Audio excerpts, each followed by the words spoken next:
평당가로 만약에 문의를 하시면 어떤 게 문제냐면 구체적인 내용이 빠져 있잖아요. 구체적인 내용이 전혀 들어가 있지 않은 상태에서 평당가를 물어보시면 당황스럽죠.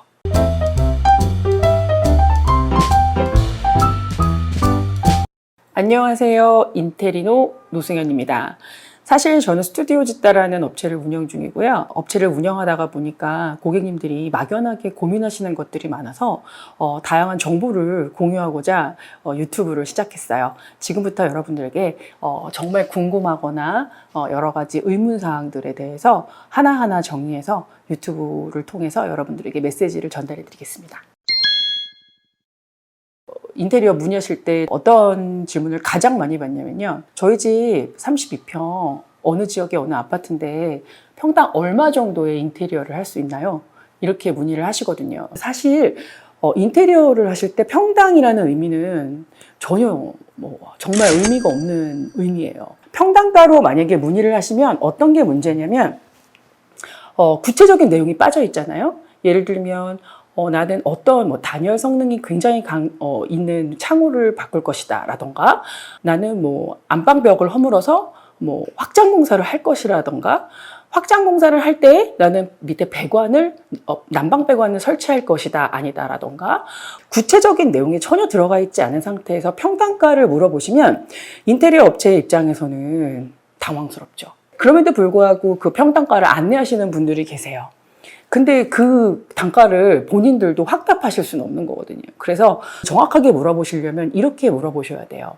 저희 아파트 32평 어느 지역의 어디인데 어디를 고칠 겁니다. 구조는 이렇게 변경하고 싶고, 저는 선호하는 브랜드가 있어요. 마루는 원목 마루를 깔 거고, 벽지는 실크 벽지 중에 가장 비싼 걸 바르고 싶습니다 라던가, 아니면 이제 그런 질문들도 되게 추상적이다라고 느끼시면 인테리어 업체의 홈페이지에 들어가면 질문지들이 다 하나씩 있거든요. 꼭 그곳에서 인테리어를 하시지 않더라도 질문지 몇 개를 프린트하세요. 그런 다음에 그 질문지 하나씩 체크해 보세요. 저희 업체 같은 경우는 어디까지 철거 범주일 것이며, 또 어떤 가구들을 교체할 것이며, 또 벽지는 어떤 걸 바를 것이며, 그다음에 마루는 어떤 종류를 할 것이며, 다시 말하면 굉장히 구체적인 항목들이 정리돼야만 가격이 나오는 겁니다. 인테리어는 완성된 물건을 구매하시는 게 아니에요. 완성할 물건을 구매하시는 거거든요. 그래서 어떻게 완성 지어질지에 대한 어떤 시뮬레이션을 물론 3D나 여러 가지 도면 작업으로 보시긴 하지만 일반인들이 이렇게 와닿기가 사실 쉽진 않거든요. 그래서 가장 중요한 거는 자재를 직접 보시고 그 자재를 고르시고, 또 어떤 식의 기능이 인테리어를 할 때 가장 중요한 건지 면밀히 상담하시고, 인테리어 업체에서 직접 현장에 방문해서 견적을 받는 것이 가장 정확해요. 왜냐하면 전문가들이 집을 직접 봐야 어떤 부분의 노후도가 심각한지, 또 누수가 있는지, 혹은 여러 가지 기능적인 부분들을 자연스럽게 봐드릴 수가 있거든요. 그래서 그 기능들의 보완점을 찾아내고 난 다음에 사실은 자재나 여러 가지 물건들에 대해서 이제 같이 협의해가지고 금액에 맞춘 인테리어를 하시는 게 가장 합리적인 방법인 것 같습니다. 오늘 핵심은요, 이거예요. 내가 인테리어를 의뢰할 때는 평단가로 묻는 것이 아니고, 내가 정말 수리하고 그 다음에 바꾸고 싶고 리뉴얼하고 싶은 내용들을 하나하나 구체적으로 정리해서 문의한다는 거죠. 그래야 나중에 그 문의를 통해서 누락되는 거 없이 인테리어 업체에서 다 챙겨서 여러분들에게 좋은 결과가 만족스러운 그런 인테리어로 완성시켜 줄 수 있는 겁니다. 그렇다면 어떻게 구체화를 시켜요? 라고 질문을 하시고 싶으실 거예요. 너무 막연하잖아요. 마루가 깔고 싶은데 나는 어떤 마루가 있는지조차도 몰라, 이렇게 얘기하시잖아요. 요즘 너무너무 편리한 시대가 됐어요. 핸드폰으로 마루의 종류만 나와도 쭉 열거가 되거든요. 적어도 최소한 내가 어떤 마루에 관심이 있는지, 어떤 회사의 어떤 벽지가 참 예쁜지 정도는 쇼룸을 방문하시거나 기본적인 정보는 수집을 하셔서 내가 진짜 원하는 게 뭔지, 이런 것들을 잘 상담할 때 이야기해 주셔야 돼요.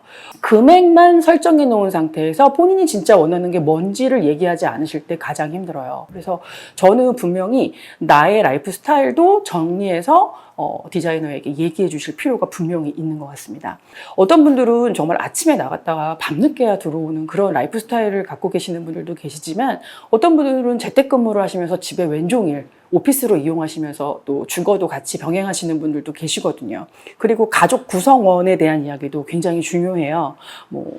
이를테면 입시생이 있다. 입시생이 있으면 사실은 방에서 공부할 때 시끄러운 이런 것들에 대해서 보완하는 인테리어를 분명히 하셔야 되거든요. 기밀한 인테리어. 그러면 단순히 25평 아파트 바꿔주세요, 32평 아파트 바꿔주세요가 아니고, 다시 말해서 우리 집은 입시생이 있는데 공부에 집중할 수 있는 방이 필요합니다. 이 정도만 얘기하셔도 인테리어 디자이너는 그렇구나 하고 인테리어 디자인을 할 때 기능적인 면을 훨씬 더 보완해 드릴 수 있는 거예요. 그래서 32평 평당가가 얼마예요? 라기보다는 차라리 제 예산은 이 정도인데 가능한지 아닌지는 모르겠으나 제가 원하는 인테리어는 가족의 구성원이 이런 공간이 필요하고, 또 가격대는 너무 비싸지 않은 실용적인 것들로 구성해 주셨으면 좋겠고, 또 지금 집이 너무 노후됐기 때문에 추울까봐 걱정되니 단열에 좀 신경 써 주십시오라는 식의 어떤 구체적인 이야기들을 좀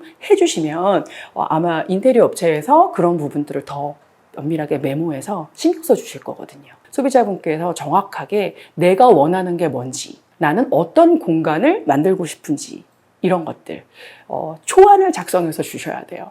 그래야 정확한 견적을 받으시고 나중에 그 업체를 선정해서 그 업체가 내가 원하는 대로 인테리어를 잘 해줬는지도 가늠해 볼 수 있는 거죠. 자, 여기서 요점 정리해 드릴게요. 가장 중요한 키포인트, 업체 선정을 할 때, 또 공사를 진행할 때 가장 먼저 고려해야 될 점, 내가 진짜 원하는 게 뭘까 고민하셔야 됩니다. 나의 삶, 또 나의 가족들을 들여다보시고, 가족들이 생활하는 공간, 그 공간에서 얼마나 편안하게 지낼 수 있을지, 또 편안하게 지내기 위해서 무엇이 필요한지가 가장 중요하고요. 그걸 구현하기 위해서 여러 가지 매테리얼을 찾으시고, 또 기능을 안내받으시고, 그걸 안내해주고 정보를 제공해 주시는 게 바로, 제공해 드리는 게 바로 인테리어 디자이너가 할 일이에요. 그러니까 꼭 자신의 모든 정보를 인테리어 디자이너에게 전달해 주십시오. 의미 있는 공간에서 편안한 삶을 살고 싶다면, 그 공간이 너무너무 좋아지려면 내가 진짜 원하는 게 뭔지를 잘 들여다보고 그 공간을 만드시는 게 가장 중요한 핵심 포인트인 것 같습니다. 그러면 훌륭한 여러분의 공간이 탄생될 겁니다.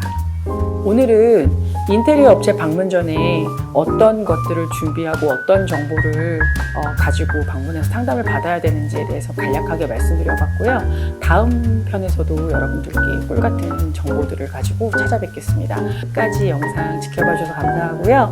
구독, 좋아요 꼭 부탁드릴게요.